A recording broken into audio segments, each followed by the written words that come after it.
Vítajte pri dnešnom prehľade. 15. máj 2026. Dnešok doslova pripomína scenár z nejakého sci-fi thrilleru, no všetko z toho je tvrdá realita. Naša globálna scéna práve dosiahla bod varu. Na jednej strane tu máme neuveriteľný technologický triumf, no a na tej druhej drsnú energetickú realitu. Stávky sú extrémne vysoké a pravidlá hry sa menia doslova v reálnom čase. Takže poďme priamo na vec. Započúvajte sa do tohto dnešného spravodajského zhrnutia. Citujem, je piatok 15. mája a kým Rusko vypína slovenskú ropu, Irán tvrdí, že našiel spôsob, ako oslepiť naše láserové oči. Amerika nám dnes dala nôž na krk, buď im odovzdáme kľúče od našej umelej inteligencie, alebo nás nechajú na pospas osudu. Koniec citátu. Fíha. Toto, priatelia, nie je žiadna teória, je to masívna prepojená kríza, ktorá naplno prepukla len za posledných 24 hodín. Rýchlo si prebehnime, na čo sa dnes postupne pozrieme. Bod 1. Úsvit novej lidarovej vojny. 2.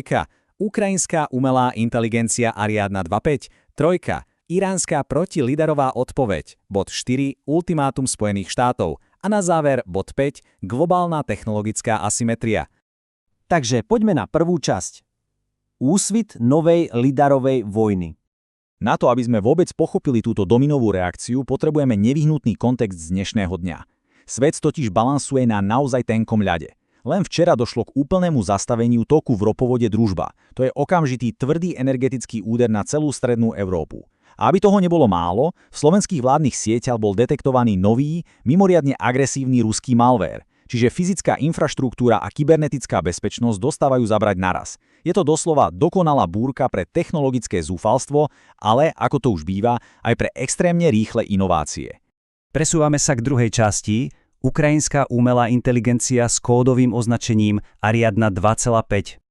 A presne tu padá prvá kocka domina, a to priamo na bojsku kúsok od Charkova. Ukrajina potvrdila obrovský prelom. Nasadenie zbrane, ktorá je de facto len čistým kusom softvéru. Ale akým? Bavíme sa tu o Ariadne verzii 2.5. Čo je na nej také prelomové? Úplná autonómia. Táto umelá inteligencia dokáže úplne bez zásahu človeka koordinovať masívne roje dronov vybavených lidármi. A nezostalo len pri teórii.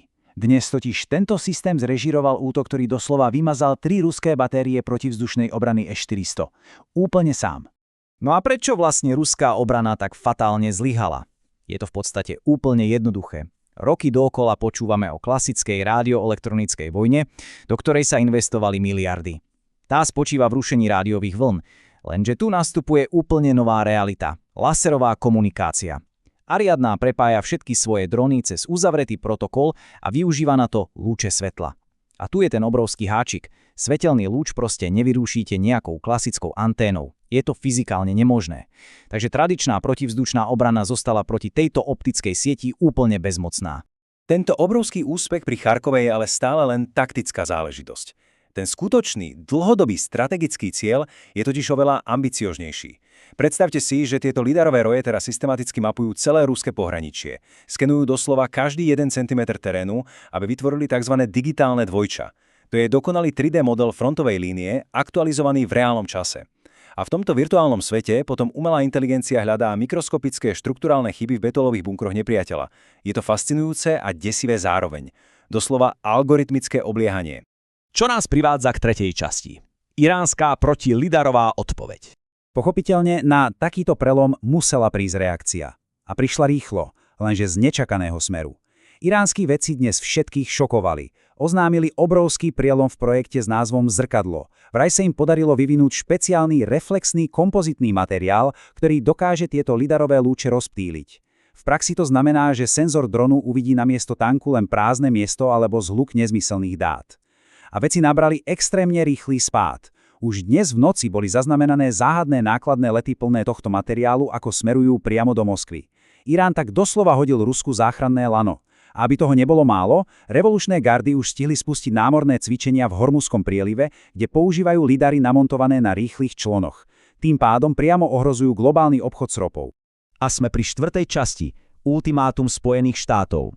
Pri takomto šialenom tempe udalostí bolo jasné, že Washington nemôže len tak sedieť so založenými rukami. Biely dom okamžite prešiel od pekných varovaní k tvrdej akcii v rámci novej doktríny, ktorú nazvali Kremíkový štít. Američania si zjavne uvedomili, že im uniká technologický náskok. Výsledok?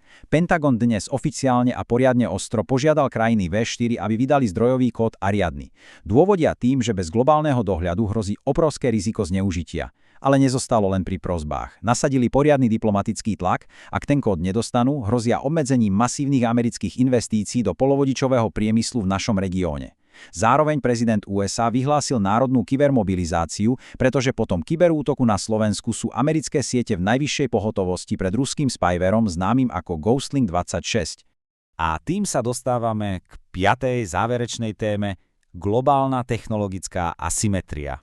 Poďme teraz na chvíľu odstúpiť a pozrieť sa na ten celkový veľký obraz. Vstupujeme do úplne novej éry, do éry globálnej technologickej asymetrie. Toto nové rozloženie síl je absolútne kľúčové. Ukrajina drží v rukách obrovský triumf v podobe umelej inteligencie a lidarových rojov. Jej obrovskou slabinou ale zostáva závislosť od západnej munície. Potom tu máme Irán. Ten prichádza so štítom, antilidarovými kompozitmi, no platí za to tvrdú daň v podobe drvivej ekonomickej izolácie. Spojené štáty americké majú stále ten neskutočný globálny prehľad a takmer nekonečné financie, lenže inštitucionálne sú príliš ťažkopádne. Sami priznávajú, že ich adaptácia na túto tzv. Vojnu drôtov je skrátka pomalá. A čo Rusko?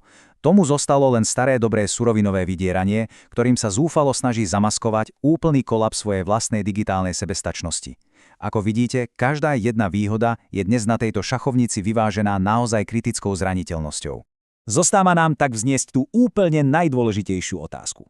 Technológie, o ktorých sme si donedávna mysleli, že patria tak maximálne do sci-fi filmov, nám dnes v reálnom čase rúcajú vojenské doktríny a prepisujú mapu sveta. Nové spojenectvá sa už neuzatvárajú len na základe územia, ale na základe zdrojových kódov a špeciálnych materiálov. Takže kto nakoniec ovládne digitálne nebo nad Európou? Milý divák, diváčka, veľmi si cením úprimnosť a otvorenosť, preto budem úprimný a otvorený. Je v tvojej moci pomôcť tomuto kanálu rásť. Fungujem bez reklam. Chcem prinášať aktuálne informácie každý jeden deň. Nežiadam ťa o finančnú podporu, tvoj like a odber však pomôže tomu, aby algoritmy posunuli tieto videá vyššie v rebríčku vyhľadávania. Budem preto vďačný, ak dáš video like a odber, bude ma to motivovať robiť videá ďalej a kvalitnejšie. Ďakujem.